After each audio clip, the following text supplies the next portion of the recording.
My name is Jay Williams, and I'm co-head of the WME office here in Nashville. How did I get involved with the Tomorrow Fund?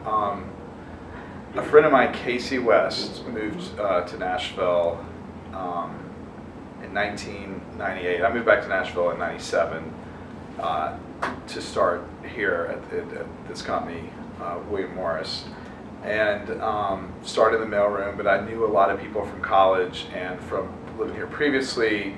Had a great network of friends, and my friend Casey West moved to town, and we connected through some mutual friends, and he really felt the need to do something more than just going out every night. We had a very social group of people, so he sort of tapped me because I was always out, always, for my job, out hearing music several nights a week, and he came to me and said, I would love to do something more than we're currently doing. I want to do something to give back, and I haven't really connected with a place to do that. In Nashville, what do you think if we would start something? And I didn't know where to start. I mean, we had no idea how to do this. We then gathered about 10 friends over at our house and kind of pitched the idea to them and said, would you guys be willing to give $100, I think it was then, a piece to start this and have some element of service involved. It was really just make it up as we go. That group met several times and then connected with the Community Foundation, which none of us knew anything about, but when we did, I remember going to the office for the first time and hearing that they would offer the structure, so we didn't have to worry about 501c3 and any of that, to really get us going, and even gave us the charter that sort of put the pieces together to have a framework to follow. And then we were off to the races. I mean, everybody wrote a check. We got our parents involved to start making donations. The word spread through some other friends, and I think the initial fund was maybe $1,500 or $2,000, whatever the minimum was.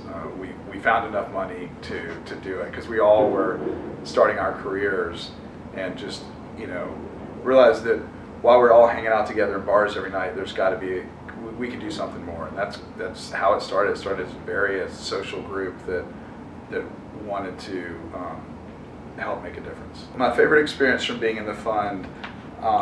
There's sort of a social favorite and then some service things that we did. I remember the first time we were working on a playground, and forgive me, it was 20 years ago. I looked today before this interview to try to remember what the name of that school was, and a lot of the schools had changed.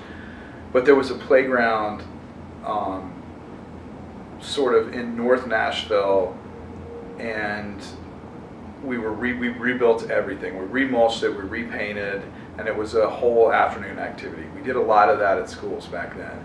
And the news showed up one day, and I remember it was like my one and only interview for local news, and it really it sort of legitimized what we were doing. And we weren't just out having a good time all the time. It was really sort of put a flag in the ground that we have a real cause now. We really enjoyed watching the group grow, and everybody would bring a friend or two, and it was really organic. This is before social media and before really the internet.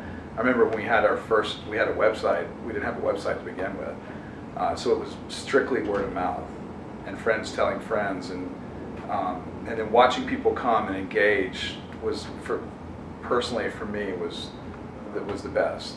Like you would show up at one service project and you may have 20 people. The next time everybody would bring a friend or two and there'd be 40 or 50, and it was really a very organic sort of growth.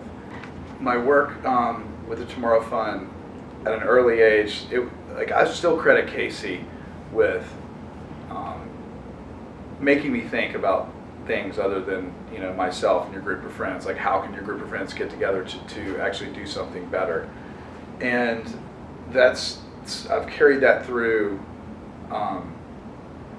since then. I mean, I serve on the board of the Community Foundation now, on Habitat for Humanity, Lifting Lives Board, and it really, it just sort of made it easy for me to realize that like it's not only, you know, self-satisfying, but it's necessary for people to give their time. And one thing I do, I work in music, when we sit down and start with a new artist, even if they're, you know, just getting their first record deal or their first publishing deal, is really instilling in them, because I started so young in my career when I didn't have a lot of money, but I had a network of friends and I had, you know, time to give, that, you know, I try to tell people, think about it now, because if it's like anything, if you start good habits at an early age, it's easy to carry them through. And I really credit Casey with stopping, you know, what everybody was doing and